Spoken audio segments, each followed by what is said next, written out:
Hello friends, this is Malki Sharma and welcome on my YouTube channel Biology by Malki Sharma। So friends, हमारी पिछली videos के अंदर हमने tRNA के बारे में और आपका एमआरएनए के बारे में पढ़ चुके हैं। हम टॉपिक्स कर रहे हैं हमारा ट्रांसलेशन में हमने रिक्वायरमेंट देखी है कि क्या क्या ज़रूरतें पड़ती है आपकी। तो हमने टीआरएनए के बारे में भी देख लिया, एमआरएनए के बारे में भी देख लिया। आज का जो हम टॉपिक करेंगे हम ये देखेंगे कि बाइंडिंग कैसे होती है अमाइनो एसिड्स की किसके साथ, ओके, और कौन सा एंजाइम इस बाइंडिंग में मदद करता है बेसिकली, ओके। तो आज हम देखेंगे किस प्रकार से बाइंडिंग होगी आपकी। तो टॉपिक है आपका translation, okay. Topic is translation. Translation में हम क्या करने जा रहे हैं, हम देखने जा रहे हैं अभी binding of amino acids, okay. Binding of amino acids with tRNA, binding of amino acids with tRNA, and this is our third topic, okay। इसके बाद हम राइबोसोम देखेंगे। तो ये हमारा ये थर्ड टॉपिक होगा, किस प्रकार से अमाइनो एसिड्स बाइंड होती है टीआरएनए के साथ, ओके। तो बेसिकली जो ये बाइंडिंग होती है आपके टीआरएनए के साथ अमाइनो एसिड्स की, ये आपकी दो तरीके की होती है ना। दो स्टेप्स में होती है बेसिकली, दो स्टेप्स में होगी, ओके। तो कौन कौन सा स्टेप्स होगा? फर्स्ट स्टेप्स होगा इसका एडिनाइलेशंस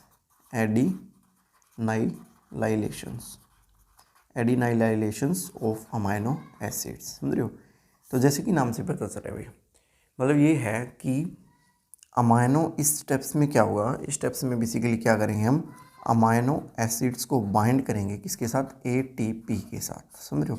We can here bind the amino acids with ATP and these steps is needed for further the tRNA binding with amino acids, okay। बस इतना समझ लीजिए कि जो अमाइनो एसिड्स है, अमाइनो एसिड्स आपकी डायरेक्टली बाइंड नहीं कर सकती टीआरएनए के साथ। सबसे पहले इसको ATP के साथ बाइंड करना होगा, देन फिर ये टीआरएनए के साथ बाइंड कर सकती है, ओके। तो इस फर्स्ट स्टेप को हम बोलेंगे adenylations of the amino acids, okay। then we are move toward the second step। फिर हम हमारा दूसरा स्टेप्स देखेंगे और बेसिकली दूसरे स्टेप्स में क्या होगा भाई, दूसरे स्टेप्स में होगा ट्रांसफर ऑफ, सेकंड स्टेप में हम क्या करेंगे, transfer of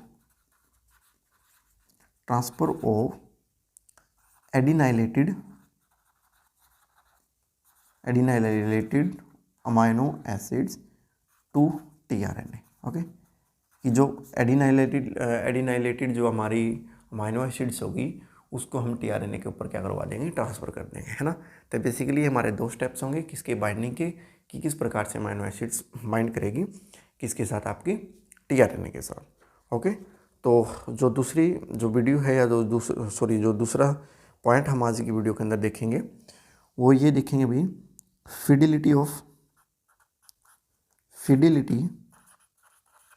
fidelity of translation.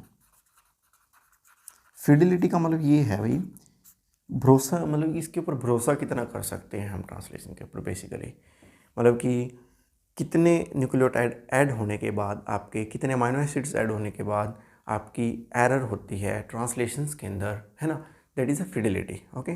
तो दूसरी भाषा में हम इसको बोल सकते हैं कि यहाँ पे हम देखेंगे इस टॉपिक के अंदर प्रूफ रीडिंग एक्टिविटी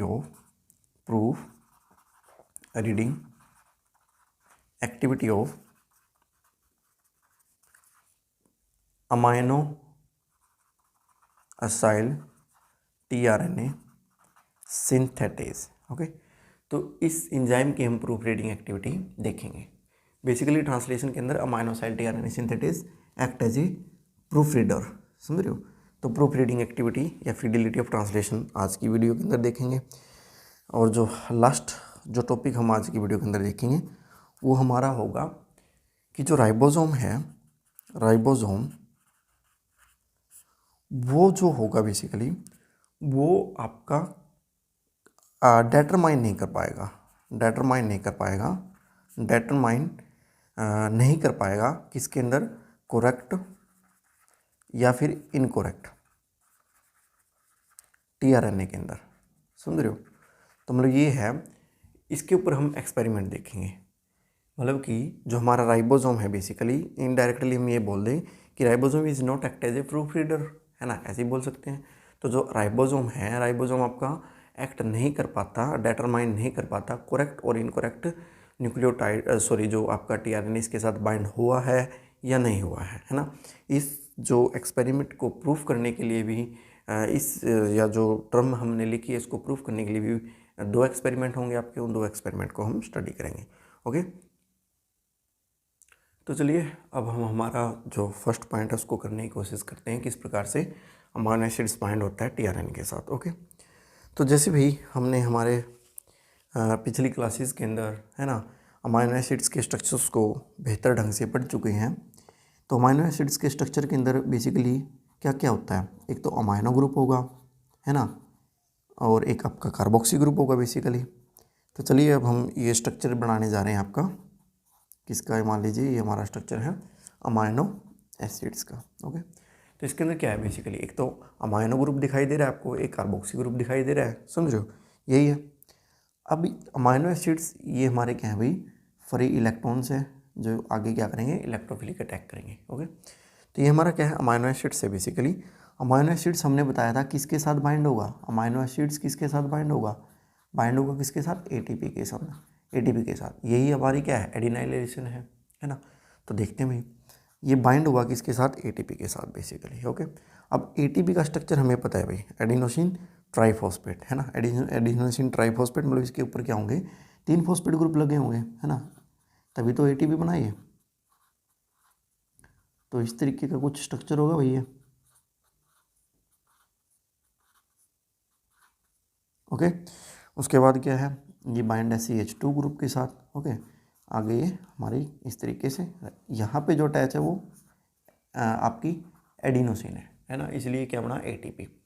अब आपको पता है भाई ये क्या आपका alpha carbon, that is a beta carbon and that is a gamma carbon, we can say that.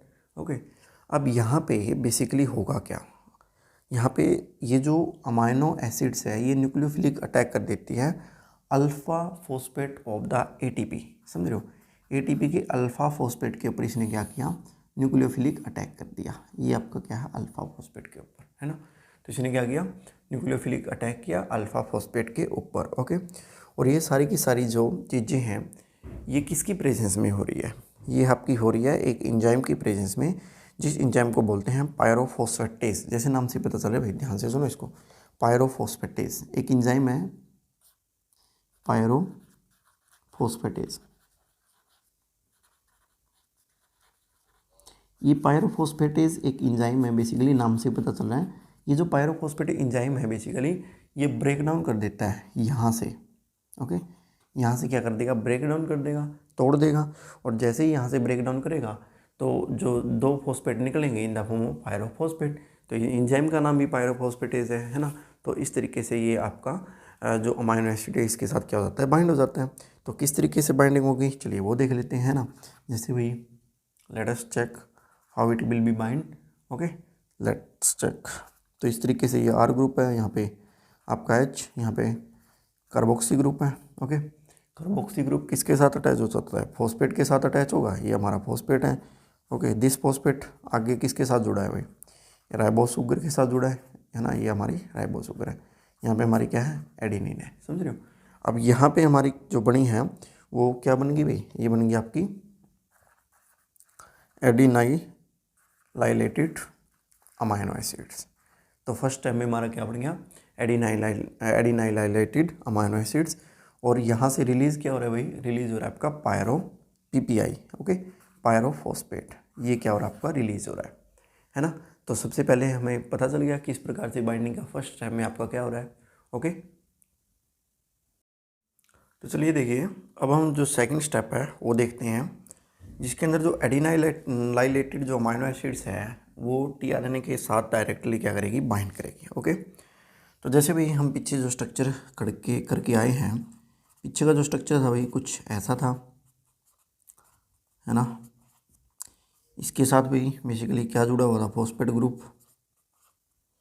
यहाँ पे CH2 ग्रुप के साथ हमारी जुड़ी है एडेनिन। ओके, ये एडिनाइलाइलेटेड अमाइनो एसिड्स हैं, है ना। ओके, अब बेसिकली इसके साथ हमारा क्या आगे बाइंड होगा, टीआरएनए। क्या बाइंड होगा आगे, टीआरएनए। अब देखिए बात क्या है समझने की, वो देखते हैं हम। अब बेसिकली जो टीआरएनए है, ओके, टीआरएनए को कुछ ऐसा स्ट्रक्चर होता है, हम पीछे भी पिछली वीडियोस के अंदर देख के आए हैं। इसके ऊपर क्या था, मैंने बताया था, इसके ऊपर ACC सीक्वेंस, CCA सीक्वेंस है ना, 5 प्राइम एंड है, ये 3 प्राइम एंड है, समझ रहे हो।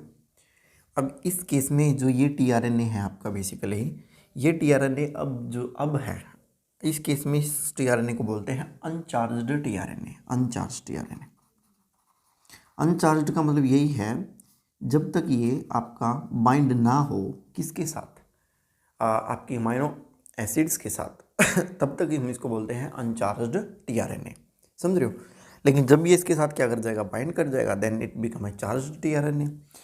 अब ये जो ACC सीक्वेंस है, ACC सीक्वेंस के ऊपर हाइड्रोक्सी ग्रुप प्रेजेंट है, ओके। अब ये जो हाइड्रोक्सी ग्रुप है, ये 2 पोजीशन वाला और 3 पोजीशन वाला हाइड्रोक्सी ग्रुप है आपका, हो सकता है बेसिकली। तो जो टीआरएनए है, टीआरएनए का अब बेसिकली जो ये टोटल मैंने स्ट्रक्चर बनाया है, ये हमारा क्या है, टीआरएनए, ओके, दैट्स और टीआरएनए, समझ रहे हो। अब यहाँ पे क्या है, 2 और 3 पोजीशन के ऊपर हाइड्रोक्सी ग्रुप है और वो प्रेजेंट आपका 3 प्राइम एंड के ऊपर। यहाँ तक अब इतना यहाँ पे एक बार समझो। इसके अंदर अब क्या करेगा, एक इंजाइम आएगा बेसिकली। अब इसके अंदर क्या आएगा, एक इंजाइम, ओके।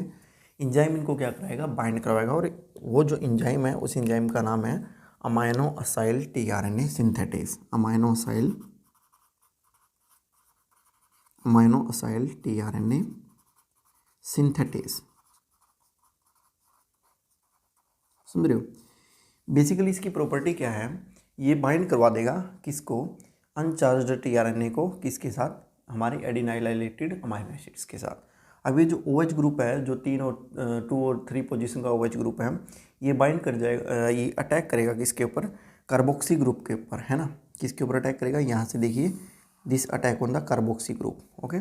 कार्बोक्सी ग्रुप के साथ अटैक करेगा, तो यहाँ से जो रिलीज होके आएगा, क्या रिलीज निकलेगा भाई, यहाँ पे एक अमाइनो ग्रुप है, एक राइबोज शुगर है, और इसके साथ अटैच हमारा एडेनिन। तो इसकी यहाँ से जो निकलेगा कि क्या निकलेगा, AMP, एडिनोसिन मोनोफॉस्फेट, है ना।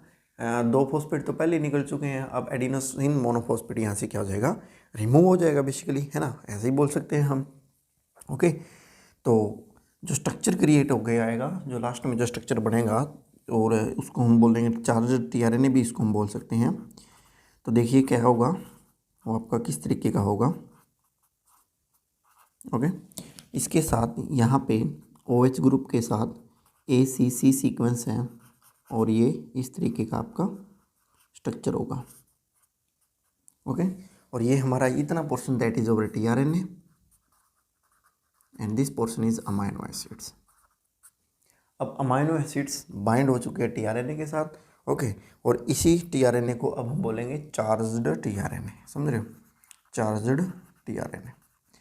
अब बेसिकली हमने यहाँ से ये कंक्लूजन निकाला कि जब हम बाइंडिंग करवाते हैं, 2 एंजाइम की जरूरत पड़ी, एक पायरोफॉस्फेटेज की, एक अमाइनो असाइल टीआरएनए सिंथेटेज की, अमाइनो असाइल टीआरएनए सिंथेटेज की।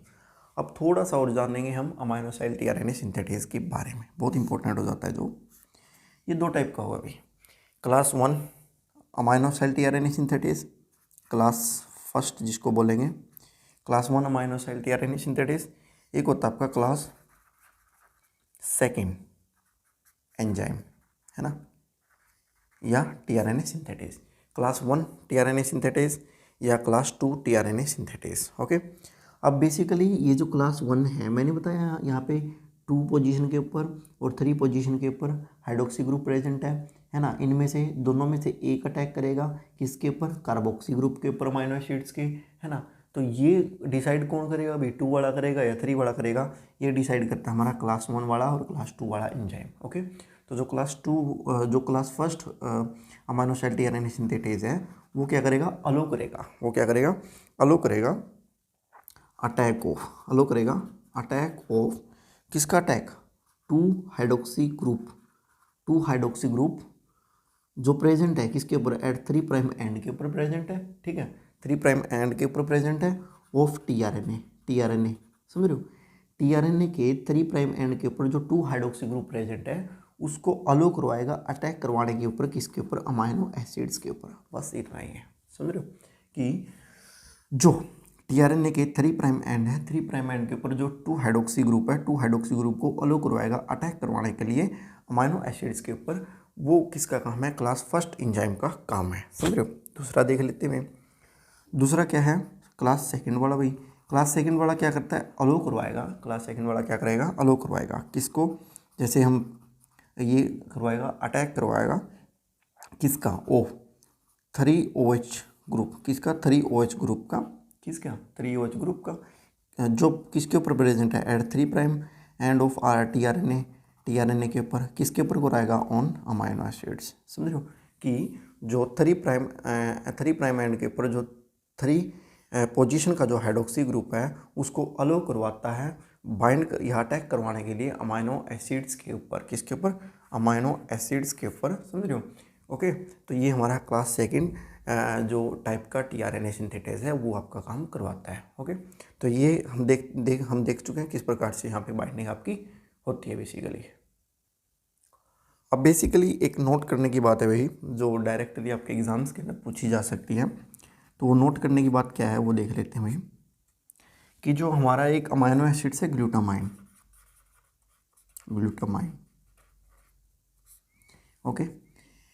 ओके, ये जो ग्लूटामाइन है बेसिकली, इस ग्लूटामाइन को कैरी करने के लिए कोई भी आपका, इस ग्लूटामाइन को कैरी करने के लिए, है ना, कैरी करने के लिए कोई भी आपका टीआरएनए सिंथेटेज नहीं है, समझ रहे हो।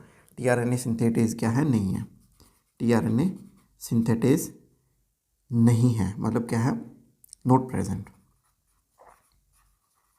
समझ रहे हो। तो इसको कैरी कौन करेगा, है ना, तो ये इंपॉर्टेंट बात कि ग्लूटामाइन को कैरी करने के लिए कोई भी टीआरएनए सिंथेटेज नहीं है। सो कौन सा आपका टीआरएनए सिंथेटेज इसको कैरी करेगा, तो आप जान लीजिए पहले कि जो अमाइनो एसिड्स हैं basically, particular amino acids carry की जाती है पर्टिकुलर टीआरएनए सिंथेटेज के द्वारा, समझ रहे हो। कि जैसे ग्लूटामाइन है तो ग्लूटामाइन कैरी की जाएगी, मतलब ग्लूटामाइन के तो लिए तो नहीं है, लेकिन पर्टिकुलर अमाइनो एसिड पर्टिकुलर के लिए आपकी कैरी की जाती है, समझ रहे हो। तो दूसरा, अब यहाँ पे क्वेश्चन ये होता है कि जो ग्लूटामाइन है, ग्लूटामाइन कैरी करने के लिए, ग्लूटामाइन के लिए तो कोई टीआरएनए सिंथेटेज नहीं है, तो इसको कैरी कौन करेगा, है ना, इसको कैरी कौन करेगा, तो जो इसको कैरी करेगा वो कैरी करेगा भाई ग्लूटामेट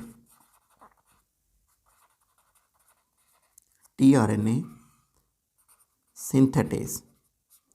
अब ये जो ग्लूटामेट है बेसिकली, ये ग्लूटामेट किसको कैरी करता है, ग्लूटामेट कैरी करेगा ग्लूटामेट अमाइनो एसिड्स को, समझ रहे हो, ग्लूटामेट अमाइनो एसिड्स को।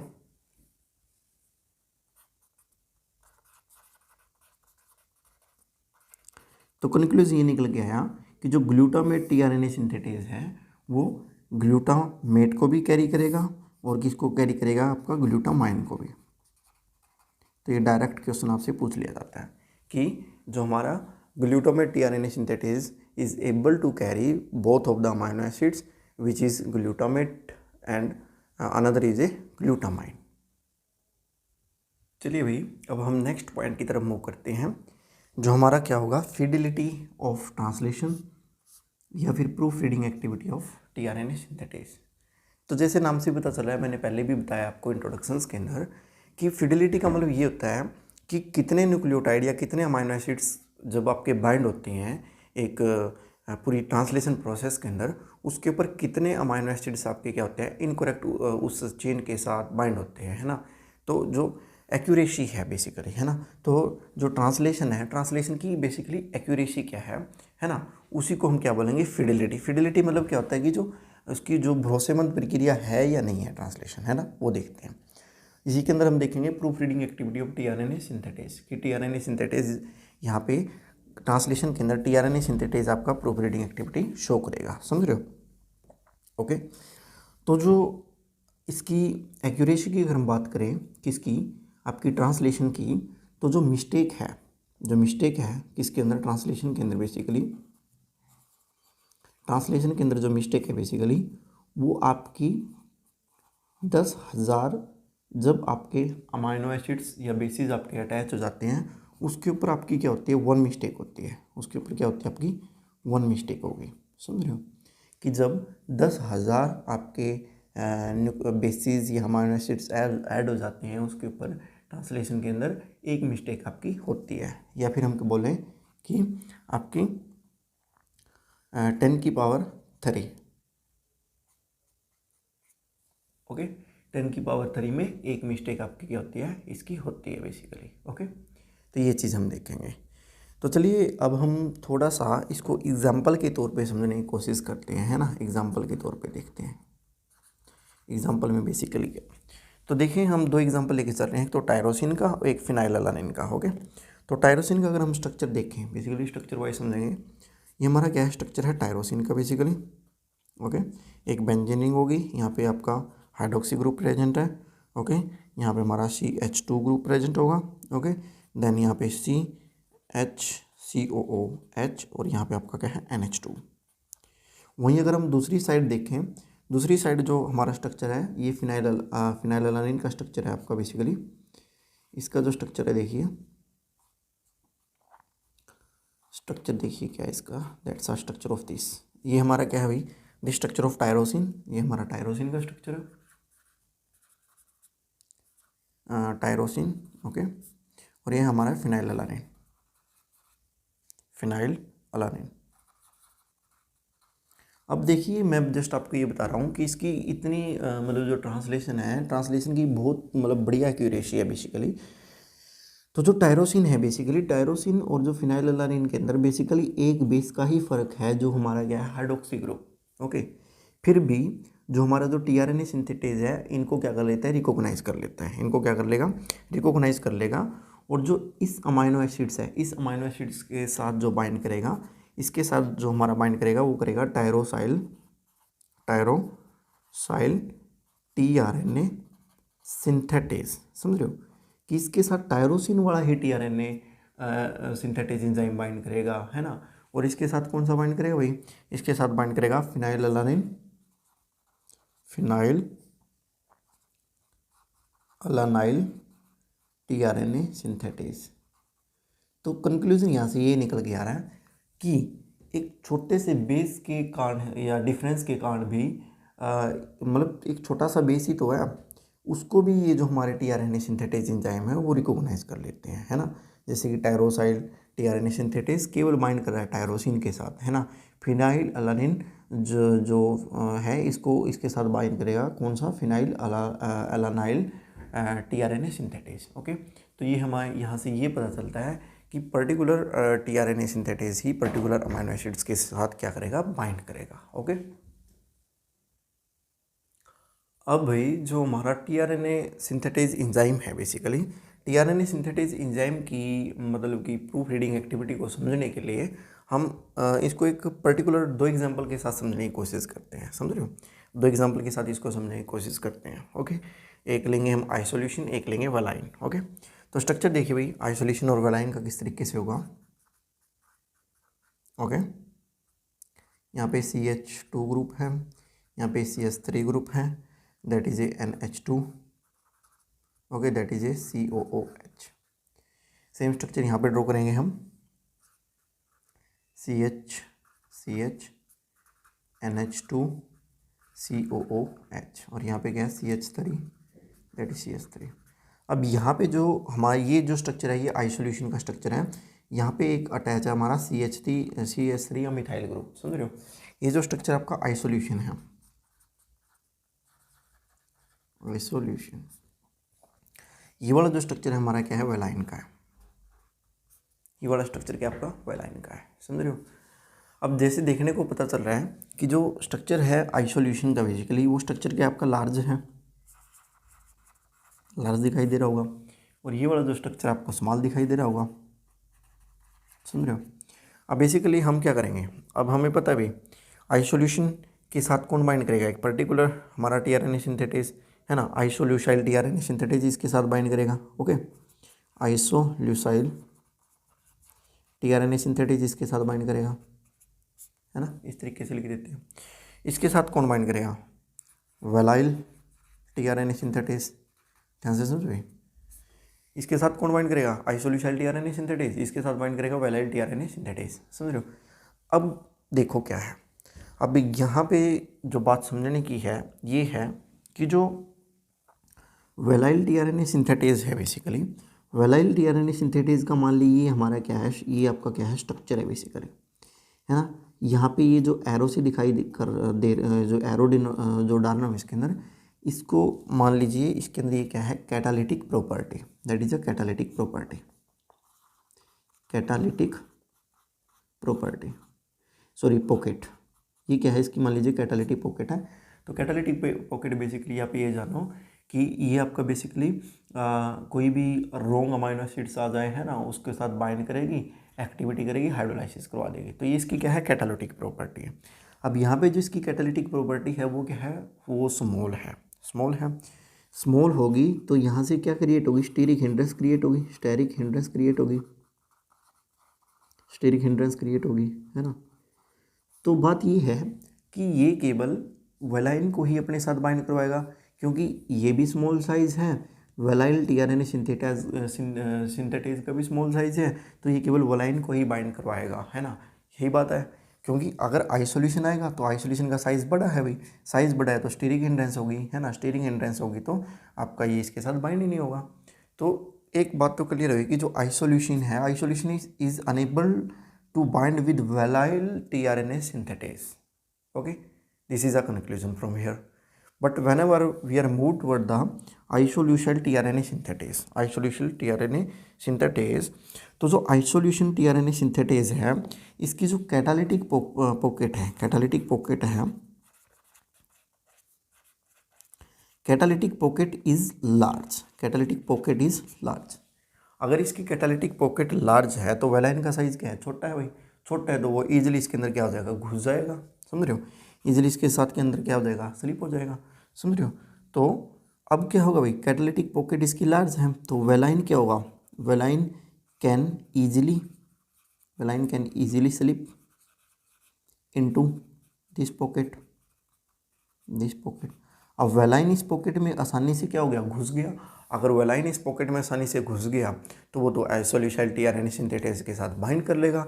अगर वो आइसोल्यूसाइल टीआरएनए सिंथेटेज के साथ बाइंड कर गया, it means that isoleucyl tRNA synthetase right now is bind with incorrect amino acids, that is valine as well as alanine. Alanine is also a small in size. So we can say that in this case tRNA synthetase bind with wrong amino acids basically. Okay, so here a point where we can discuss about the proofreading activity of the isoleucyl tRNA synthetase. Okay, अब जो isoleucyl tRNA synthetase है उसकी हम proofreading activity देखते हैं, समझ रहे हो। तो अब ये जो वेलाइन है या अलानिन है, स्मॉल साइज़ के हैं, ये इजीली बाइंड कर जाएंगे हमारे आइसोल्यूसाइल टीआरएनए सिंथेटेज के साथ। इस बाइंडिंग को रोकने के लिए आइसोल्यूसाइल टीआरएनए सिंथेटेज आपका एक प्रूफ रीडिंग एक्टिविटी शो करता है, और वो कैसे करता है वो देख लेते हैं। ओके, चलिए अब मान लीजिए ये हमारा स्ट्रक्चर है, वैसे मानना है ऐसा कोई स्ट्रक्चर होता नहीं है basically, but we can assume here, है ना, समझने के लिए। ये हमारा स्ट्रक्चर किसका है, आइसोल्यूसाइल टीआरएनए सिंथेटेज का है। मैंने बताया था इसके अंदर कुछ एरोज़ हैं, है ना, ये एरोज़ है, मान लीजिए इसकी कैटालिटिक पॉकेट बोलेंगे इसको, है ना, या इसको हम बोलते हैं कैटालिटिक एडिटिंग पॉकेट, समझ रहे हो। अब यहाँ पे मान लीजिए आपका इसके अंदर मान लीजिए ये स्मॉल साइज़ का आपका ऐसा, ये स्मॉल साइज़ का है ना, ये आपका क्या आ गया, वेलाइन या फिर एलानिन। ओके, ये क्या है, वेलाइन है। अब देखो AMP adenosine monophosphate, AMP adenosine monophosphate हम पीछे करके आए हैं भाई कि किस प्रकार से एडिनाइलेटेड वेलाइन बाइंड करेगा, है ना, और किस प्रकार से आपका एडिनाइलेटेड एलानिन बाइंड करता है ना, टीआरएनए के साथ। तो ये AMP मैंने लिखा है, इसको बताने की यहाँ पे ज़रूरत नहीं होगी, है ना। वेलाइन प्लस यहाँ पे क्या मान लीजिए एलानिन है, एलानिन आए, ये दोनों इस जो स्ट्रक्चर है स्ट्रक्चर्स के अंदर स्लिप हो जाते हैं बेसिकली टीआरएनए स्ट्रक्चर के अंदर। ओके, अब ये क्या होंगे, get fitted into this structure. तो जो वेलाइन है और एलानिन है वो क्या होंगे, फिट होंगे, फिटेड हो गए, फिट हो गए इसके अंदर, किसके अंदर, टीआरएनए सिंथेटेज के अंदर। अब जो टीआरएनए सिंथेटेज है बेसिकली आइसोल्यूशनल टीआरएनए सिंथेटेज, वो क्या कर देता है, हाइड्रोलाइसिस कर देता है, हाइड्रोलाइसिस ऑफ AMP वेलाइन और आपका AMP एलानिन, समझ रहे हो, AMP वेलाइन और AMP एलानिन का हाइड्रोलाइसिस कर दिया। हाइड्रोलाइसिस में अगर हो जाएगा, हाइड्रोलाइसिस में क्या होगा भाई, जो आपकी AMP है, AMP और AMP तो अलग निकल जाएगी और वेलाइन और एलानिन अलग निकल जाएंगे। अगर यही अलग निकल गए भाई तो वो बाइंड ही नहीं कर पाएंगे हमारी पॉकेट के साथ। इस तरीके से ये आपका शो करता है प्रूफ रीडिंग एक्टिविटी, समझ रहे हो। तो ये तो हमारा था फर्स्ट स्टेप, ओके, कि इसने किस प्रकार से वेलाइन और एलानिन को हटा दिया, भगा दिया, इनकी हाइड्रोलाइसिस कर दी। अब देखते हैं सेकंड स्टेप में क्या हुआ, step number B. Step number B में मान लीजिए ये हमारा वही टीआरएनए का स्ट्रक्चर है, किसका, आइसोल्यूसाइल टीआरएनए सिंथेटेज, ओके। अब इसके अंदर बेसिकली मान लीजिए आपका आइसोल्यूशन ही ऐड हो गया, आइसोल्यूशन। अब हमें पता है आइसोल्यूशन का स्ट्रक्चर ग्रेटर है, बड़ा है ना। अब अगर इसका स्ट्रक्चर बड़ा है तो इसकी कैटालिटिक पॉकेट के अंदर नहीं आएगा, इस टीआरएनए की कैटालिटिक पॉकेट के अंदर ये नहीं आया, इस तरीके से हो गया ये, ठीक है। ये हमारा क्या है, आइसोल्यूशनल टीआरएनए सिंथेटेज। अब ये इससे क्या हुआ है, हाइड्रोलाइसिस नहीं हो पाएगी, है ना, हाइड्रोलाइसिस इनहिबिटेड, ये इनहिबिशन का साइन है, हाइड्रोलाइसिस इनहिबिटेड, ओके। अगर हाइड्रोलाइसिस होगी तो क्या होगी, बाइंडिंग होगी। तो यहाँ पे क्या लिखेंगे हम, करेक्ट बाइंडिंग टेक्स प्लेस, है ना। तो इसका मतलब ये हुआ कि आइसोल्यूसाइल टीआरएनए सिंथेटेज केवल आइसोल्यूशन के साथ ही अटैच हुआ, rather than that valine and rather than that alanine, okay. तो इसी प्रोसेस को या इसी जो प्रक्रिया है, यहाँ से हम ये निकल के आता है कि यही इसकी फिडिलिटी ऑफ द ट्रांसलेशन है और proof reading activity of the tRNA synthetase है।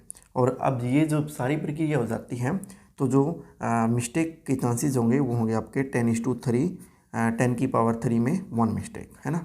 ये आपकी क्या होगी, ट्रांसलेशन की जो फाइनल मिस्टेक एरर है या एक्यूरेसी रेट है वो होगी, ओके। चलिए भाई, ये हमारा लास्ट टॉपिक है और बहुत ज़्यादा इम्पोर्टेंट है भाई।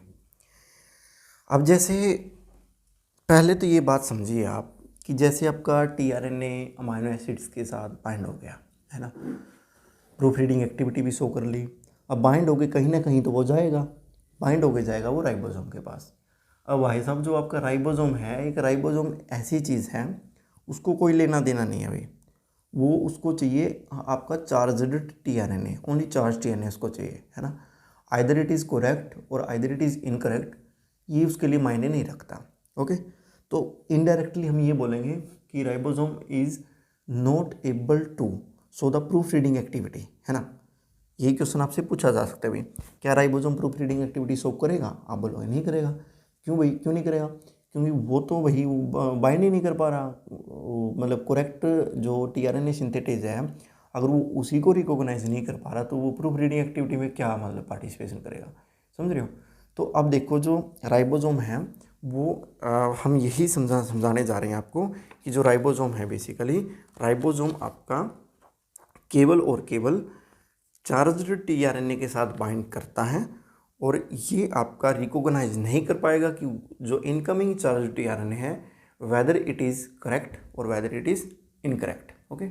क्या ये करेक्ट है या क्या ये इनकरेक्ट है, उसको ये रिकॉग्नाइज नहीं कर पाएगा। अब जैसे भी कोई भी बात बोली जाती है ना, उस बात का मतलब प्रूफ तो आपके पास होना चाहिए, है ना। तो साइंस में प्रूफ तो ज़रूरी होता है ना।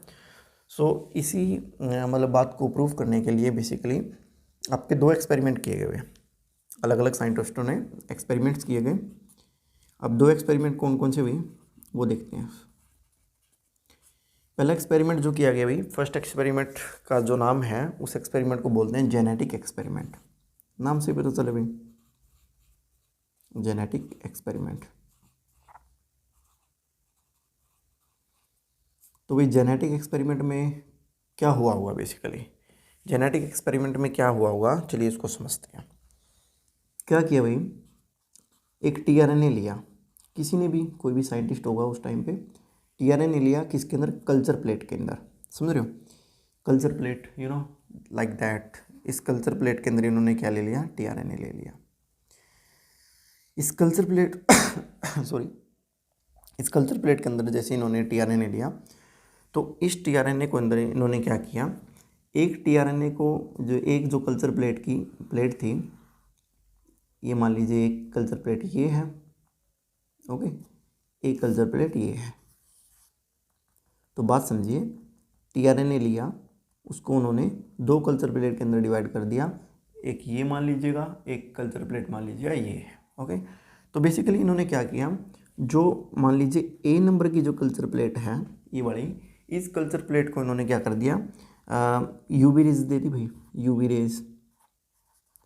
अब भाई आपको पता होगा, अगर आपको प्रोलॉन्ग लंबे समय तक if you are expose to the UV rays, then our genetic material will be mutated, and if it will be mutated, it directly or indirectly cause to be cancer। समझ रहे हो। तो अगर आप लंबे समय तक यूवी रेज के अंदर आओगे तो क्या हो सकता है भाई, हमारा जो जेनेटिक मटेरियल म्यूटेटेड हो सकता है ना। यही पढ़ते आ रहे हो आज तक और यही पढ़ते जाओगे, तो यही बात है। तो यूवी रेज है, यूवी रेज के कंटेक्ट में अगर आप कोई भी चीज़ देते हो तो वो म्यूटेटेड हो जाती है। तो अब ये हमारा जो टीआरएनए है वो भी क्या हो गया, म्यूटेटेड हो गया। तो ये हमारा क्या है, म्यूटेटेड टीआरएनए। तो इन्होंने क्या किया, जो ये इन्होंने एक्सपेरिमेंट किया, जेनेटिक एक्सपेरिमेंट, इन्होंने जस्ट ये देखा कि टीआरएनए को लिया, टीआरएनए को क्या किया, कल्चर। अब ये जो टीआरएनए है, बात समझो भाई, टीआरएनए किसके अंदर है, किसी भी मान लीजिए माइक्रो ऑर्गेनिज्म के अंदर होगा, है ना। उस माइक्रो ऑर्गेनिज्म को यहाँ पे कल्चर किया है, यहाँ पे माइक्रो ऑर्गेनिज्म को कल्चर किया। इस माइक्रो ऑर्गेनिज्म को फर्दर यूवी रेज के अंदर डाला। यूवी रेज के अंदर जब डाला गया तो जो इसका टीआरएनए होगा वो म्यूटेट हो जाएगा, ये म्यूटेटेड है। साइड जो बी एक्सपेरिमेंट है, बी जो कल्चर प्लेट है, बी कल्चर प्लेट के अंदर उस माइक्रो ऑर्गेनिज्म को नॉर्मल टेम्परेचर पे ऊपर, नॉर्मल जो इन्वायरमेंटल कंडीशंस के ऊपर रखा, तो जो इसका जो टीआरएनए होगा वो क्या होगा, वो नॉर्मल टीआरएनए होगा भाई, नॉर्मल टीआरएनए। बात समझ रहे हो, ये नॉर्मल टीआरएनए होगा, ओके। अब लेबोरेटरी कंडीशंस के ऊपर ही क्या किया कि जो एक राइबोसोम लेके आए भाई, क्या लेके आए, राइबोसोम, राइबोसोम लिया। अब राइबोसोम को अलो किया बाइंड करवाने के लिए, बोथ ऑफ देम, दोनों के साथ बाइंड करवाने के लिए कहा। म्यूटेटेड टीआरएनए के साथ भी बाइंड करवाने के लिए करवा के देखा, नॉर्मल टीआरएनए के साथ भी बाइंड करवा के देखा। तो कंक्लूजन क्या निकला कि जो राइबोसोम है वो क्या कर गया, बाइंड कर गया, बाइंड बोथ ऑफ देम। देखो कितनी विचित्र बात है, इसको कोई लेना देना नहीं है भाई कि जो आपका इनकमिंग टीआरएनए है इट इज़ म्यूटेटेड और नॉट, या नॉर्मल है या आपका म्यूटेटेड है, कोई लेना देना नहीं है, इसको केवल मात्र बाइंड करना है, ओके। तो इससे ये पता चला that is a genetic experiment. Genetic क्यों, अभी जीन के अंदर क्या है ना, लिविंग माइक्रो ऑर्गेनिज्म उठाया है, उसके अंदर ये कार्य हुआ है ना। तो इस एक्सपेरिमेंट से भी पता चला कि जो राइबोसोम है उसको कोई लेना देना नहीं है, इनकमिंग करेक्ट है या इनकरेक्ट है, ओके दैट। तो चलिए, जेनेटिक एक्सपेरिमेंट के बाद एक एक्सपेरिमेंट और किया गया, नंबर 2 वाला, बायोकेमिकल एक्सपेरिमेंट, जैसे कि नाम से ही पता चला है, ओके। तो इन्होंने क्या किया भाई, दो आपके अमाइनो एसिड्स लिए, एक तो सिस्टीन, एक अलानिन। सिस्टीन और अलानिन में मात्र जो सिस्टीन है उसके अंदर SH ग्रुप प्रेजेंट होता है और एलानिन के अंदर हाइड्रोजन ग्रुप प्रेजेंट होता है, मात्र इतना ही आपका डिफरेंस होता है, ओके। तो अगर हम इसको थोड़ा सा डायग्रामेटिकली समझें तो देखिए क्या होगा, स्ट्रक्चर ऑफ सिस्टीन अगर देखें, SH C, ओके, यहाँ पे आपका क्या है, H है, that one H, okay, that one H, that is NH2। यहाँ पे आपका अटैच है C डबल बॉन्ड O, और ये आगे वही ACC सीक्वेंस के साथ अटैच है, और ACC सीक्वेंस आगे आपका ये टीआरएनए है बेसिकली, ओके। तो ये हमारा क्या है, देखिए ये हमारा सिस्टीन है। अब हमें पता है भाई सिस्टीन के साथ कौन अटैच होता है, सिस्टीन के साथ अटैच होता है cysteine tRNA synthetase, cysteine tRNA synthetase attach होता है। ये हमारा इन्होंने उठा लिया टीआरएनए सिंथेटेज जो सिस्टीन के साथ अटैच है। ओके, दूसरी ओर बस इन्होंने क्या किया, एलानिन लिया। एलानिन में क्या होगा, एसएच, ये एसएच ग्रुप है, इसकी जगह हाइड्रोजन ग्रुप होगा। तो यहाँ पे इन्होंने देखिए क्या किया, ये कुछ इस तरीके का स्ट्रक्चर है, hydrogen hydrogen, that one hydrogen, that is NH2। Okay, तो साइंटिस्टों ने भाई ये सारा लेबोरेटरी वे में हो रहा है। ओके, ACC सीक्वेंस, ये हमारा क्या है, अलानिन, एलेनिन, एलेनिन है ये, और एलेनिन के साथ बाइंड होगा एलानिन टीआरएनए सिंथेटेज, ये तो पता ही है। अब वही कंक्लूजन ये निकला, इन्होंने दो साइंटिस्टों ने सॉल्यूशन बना लिया, एक तो सिस्टीन का है ना, जो सिस्टीन टीआरएनए सिंथेटेज के साथ बाइंड हुआ है, एक एलानिन का जो टीआरएनए सिंथेटेज के, ये दो सॉल्यूशन इन्होंने लेबोरेटरी के अंदर बनाए। एक सॉल्यूशन इन्होंने राइबोसोम का लिया, है ना, वो एक एक्सपेरिमेंट है कि कलर की इंटेंसिटी प्रोड्यूस होगी, क्या कैसे बाइंडिंग होगी, वो अलग सारी चीज़ें हैं। बस आप ये ध्यान रखो कि जो सिस्टीन है बेसिकली और एलानिन है, ओके, ये अलग अलग हैं। ओके, अलग अलग हैं, लेकिन दोनों के दोनों, इसका जो सिस्टीन टीआरएनए सिंथेटेज है और एलानिन टीआरएनए सिंथेटेज है, ये अलग अलग हैं, लेकिन ये दोनों को क्या कर लेता है, रिकॉग्नाइज कर लेता है। कौन, राइबोसोम। राइबोसोम क्या करता है, recognise both of them, either it is cysteine tRNA synthetase और it is alanine tRNA synthetase. इसके लिए ये सारी चीज़ें मायने नहीं रखती, ये दोनों के साथ बाइंड कर लेता है। ओके, तो ये इस एक्सपेरिमेंट से हमें क्या पता चलता है, इस एक्सपेरिमेंट से जस्ट हमें ये पता चलेगा कि जो आपका टीआरएनए जो राइबोसोम है वो करेक्ट और इनकरेक्ट में टीआरएनए सिंथेटेज में एबल नहीं है उनको डिटरमाइन करने में या डिफ्रेंशिएट करने में। So okay friends, I hope आपको ये वीडियो पसंद आई होगी, और नेक्स्ट वीडियो देखने के लिए you should subscribe our channels. So thanks for watching the video, meet you soon.